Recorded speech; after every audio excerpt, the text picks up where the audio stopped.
Are you tired of being told what to think and how to act? Well, you are not alone. In case you haven't realized it, you have an internal GPS. It knows all you need to know about how to live your life. So it's about time you stopped letting the media and the government tell you what is true for you. In fact, it is exactly that time. It's time to think for yourself. And here to make sure you're doing just that is your host, mediator, author, and lawyer, Carol Gold. Hi, it's Wednesday, March 30th. I'm Carol Gold, and welcome to Think for Yourself. I want to talk about courage. I want to talk about courage because I have believed for a very long time that it is probably the most deficient quality in human nature, meaning it exists, but it's rarely manifested, or at least it's not manifested nearly as often as we have the potential to do so.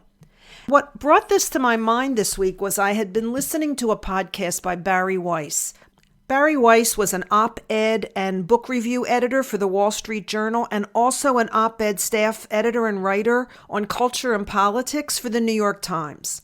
Bari Weiss, on a podcast called Honestly, interviewed David Sacks. If you don't know who David Sacks is, he's not only an entrepreneur and investor in internet technology firms, he's the founder and CEO of PayPal. But he's also an angel investor, meaning he has put money into other companies to help them start up.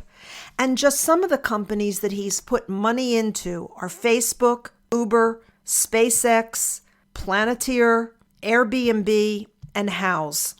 So he's a player, right? He was interviewed by Bari Weiss, and the reason that courage came up in my mind, and I want to go into a bit of what he said because I think it's a good lead-in to the rest of this podcast today. The reason courage came to my mind is because both Bari Weiss and David Sacks have stepped out of the mainstream. They have stepped out of the cancel culture. They are both speaking their minds and encouraging others to do so by the very nature that they're putting themselves out there. And of course, example is always the best teacher, right?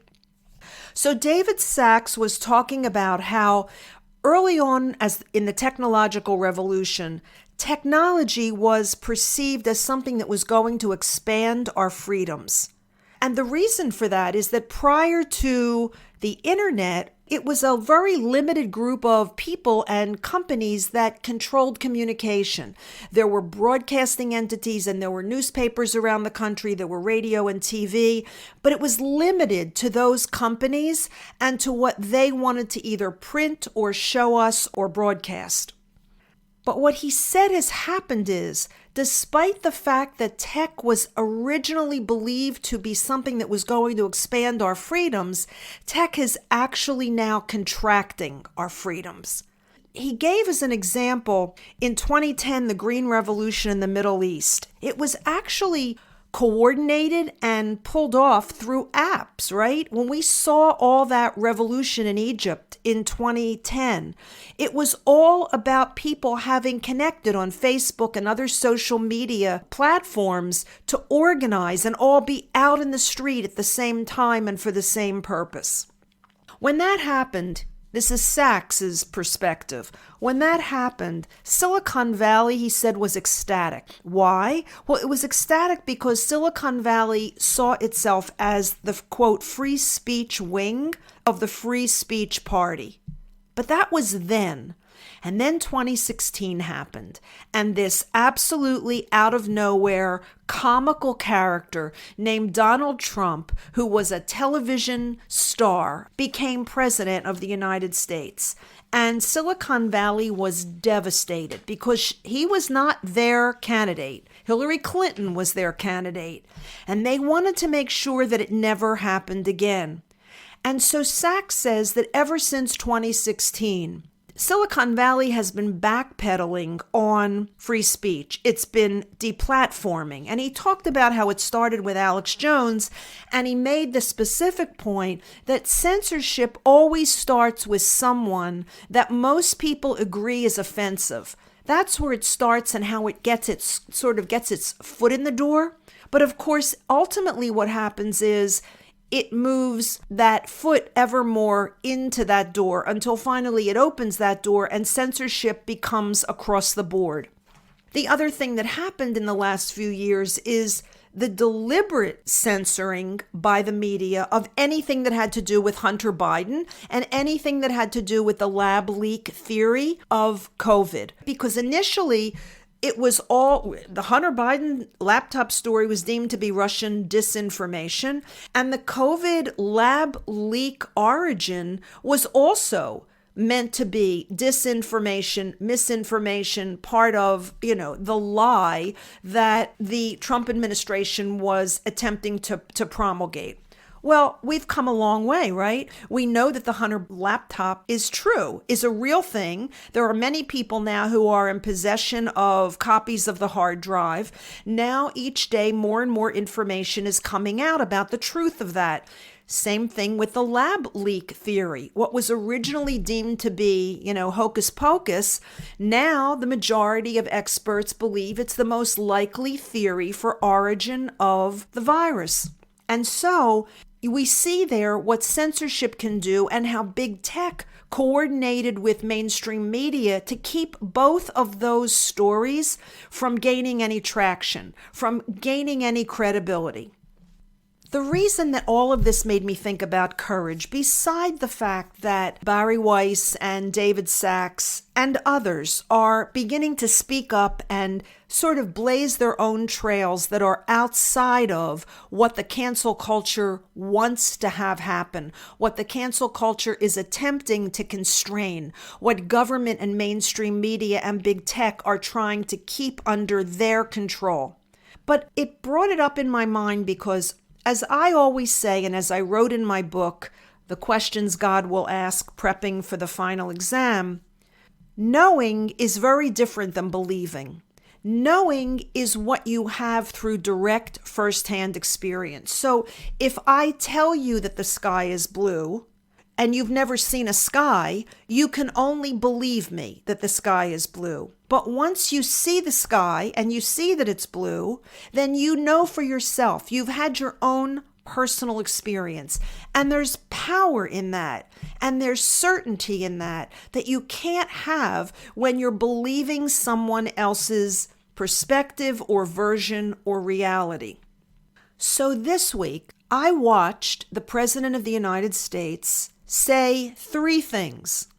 The first was that he was promoting regime change in Russia by saying at the end of his speech in Poland, I believe it was, for God's sake, this man cannot remain in power, talking about Putin.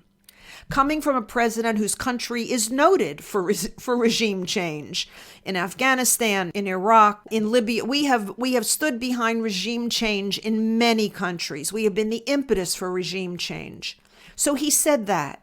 But then he also said, in talking to the U.S. troops, he said, you're going to see when you're there, talking about Ukraine, you're going to see when you're there. And some of you have been there. You're going to see women, young people standing in the middle in front of a damn tank, just saying, I'm not leaving, I'm holding my ground, end quote. Well, number one, we're not supposed to be putting boots on the ground in Ukraine. But number two, he was definitely talking about Ukraine and not Poland, which he later tried to say he was, because he said you're going to see women, you're going to see young people standing in the middle in front of a damn tank. Well, people aren't standing in front of tanks in Poland, they're standing in front of them in Ukraine. And so when the president said that's what the troops will see, the unavoidable implication is that our troops are going to Ukraine, where those people are standing in front of the tanks, which is indirect opposition to what our government policy currently is. And thirdly, the president said, when asked what we would do if Putin used chemical weapons, said, quote, we'll respond in kind to Putin using chemical weapons, end quote. Well, I know what in kind means, and in kind means the same. It doesn't mean something other than that. Since those three statements were made by the president, which I watched them on video. I watched them either when they happened or as soon as they were available on video to see the replay. The president subsequently has said he denies that all three of those things. He denies he said them. And he said they never happened. He said the walk back from them never happened, when in fact that isn't true either, because his administration tried to walk back all three of them. But I bring this up because I, like many, saw and heard those three things happen. So this takes me back to Bari Weiss and David Sacks and anyone else who today refuses to be intimidated by the cancel culture and the blatant manipulation by government and media to convince us that what we know and what we see, what we know and have experienced ourselves is in fact not true, that we didn't see it, that we didn't experience it. It takes courage. It takes courage to stand up and speak truth to power. It takes courage to step out of the socially acceptable parameters at any given point in human history and stand for not only the truth, but stand for what you believe in. Stand for your own experience. Stand for your own values. Stand for your own principles. And especially when principles that have been tried, true, and tested are being now diminished and deleted and canceled. It takes courage to do that, which is why I talk about courage in this podcast and why I often say that I think it's the most deficient quality in human beings. Brian Armstrong is the CEO of Coinbase. Brian Armstrong got tired of all of the dissension and all of the distraction from the workday at Coinbase due to everyone bringing in their political differences and going at each other in the workplace, and people being canceled for having the audacity to speak against what was, at the moment, mainstream thought. So Armstrong told his employees that the company would offer severance packages, generous severance packages, to anyone who wanted to leave because he was about to discourage employee activism and political discussion at work. Armstrong took a lot of heat in the media. He took a lot of heat from the mainstream cancel culture mindset people who are in positions of power, be they in tech or government or media. 5% or less of his employees took that opportunity to take the severance and go. 95% stayed.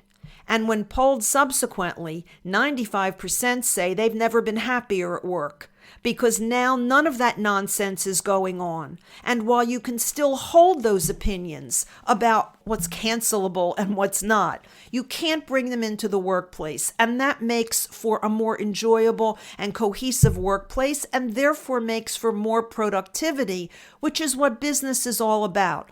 Businesses aren't supposed to be about being afraid to talk to the person in the cubicle next to you for fear that you will say something about any hot topic like LGBTQ+1 or the climate or COVID or Donald Trump or whatever it might be, and find yourself in your employer's office being either suspended or sanctioned in some way or fired. Brian Armstrong was a courageous CEO. Now, I'm going to contrast that with Disney. Disney has gone off the woke rails, as I say.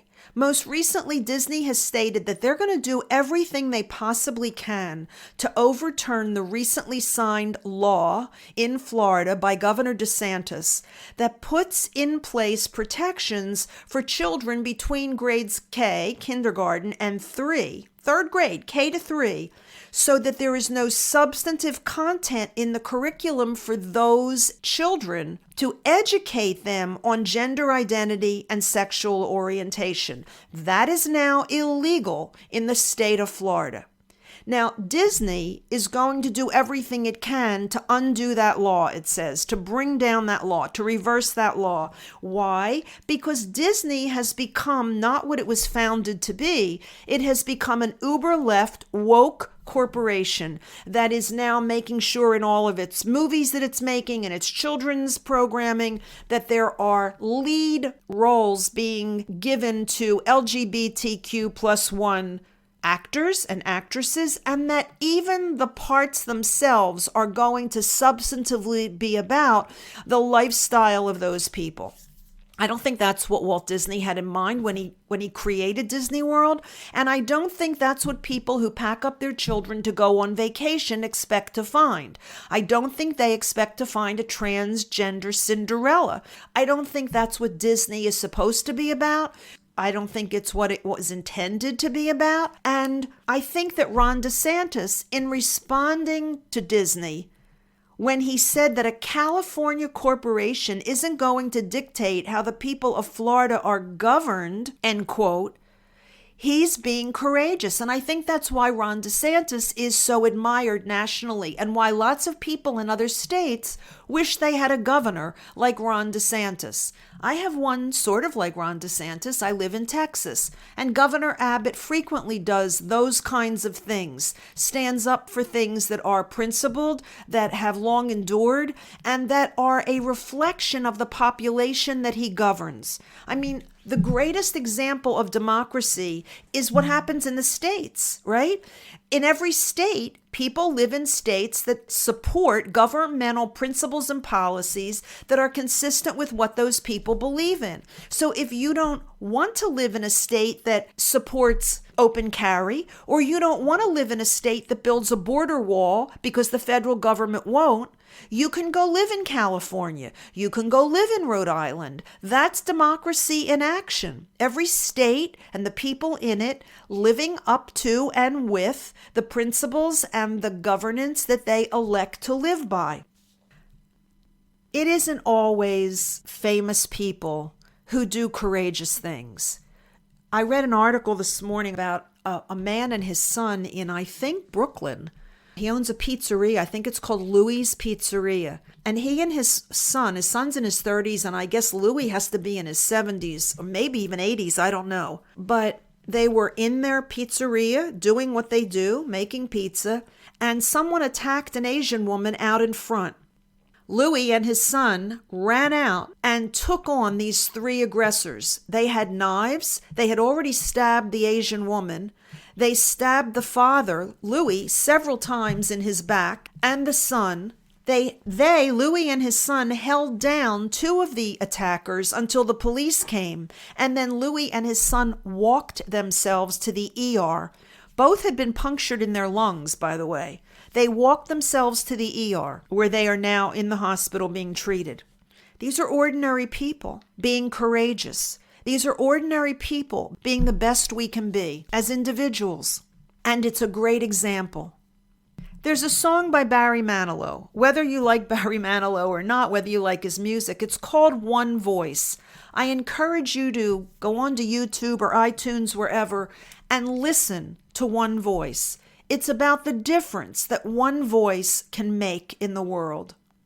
All throughout human history, the people we admire, the people we talk about historically, the people who have changed the trajectory of the world, they were always individuals who dared to step outside of the artificial boundaries that had been set up by either government or the culture in which they lived. There have always been artists who blazed new artistic trails, musicians who did the same, humanitarians who've done the same, doctors, lawyers, leaders in any field. They were just courageous individuals who dared to step outside of what was at the moment deemed to be the way to be. Let's not just admire those people historically or from a distance, as if you and I have nothing in common with them. I often talk about a piece of art that is in my home.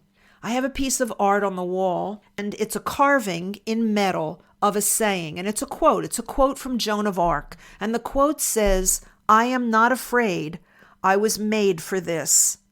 I believe each of us was made for the life we are now living, but not just to live it semi-conscious, not just to live it for the convenience of ourselves and the ease of life here in 21st century United States. I believe we were all meant to be here for the time that we're in, for the time when it's important to stand up and know who you are, what you're capable of, what you believe in, and then to exhibit the courage that comes with all of that, and be true to yourself, and be true to your values and your principles, and be true to the highest aspect that each of us is capable of as human beings. Each of us has the potential to blaze a new path. Each of us has the potential to discern good from evil. Each of us has the potential to speak truth to power. And each of us has the potential to be courageous. Be courageous in your own life, and I assure you it will change the world for the better. I'm Carol Gold. Thank you for listening. I'll be back here again on Friday, and until I am, keep up the good work and think for yourself. Carol thanks you for spending your valuable time with her. It is her mission to empower you to remember how smart and capable you are. Be sure to check out Carol's website, carolgold.com. That's Carol with an E, gold.com. Please leave a review and subscribe here so you'll be alerted to Carol's next podcast. Until then, above all else, remember, it's time to think for yourself.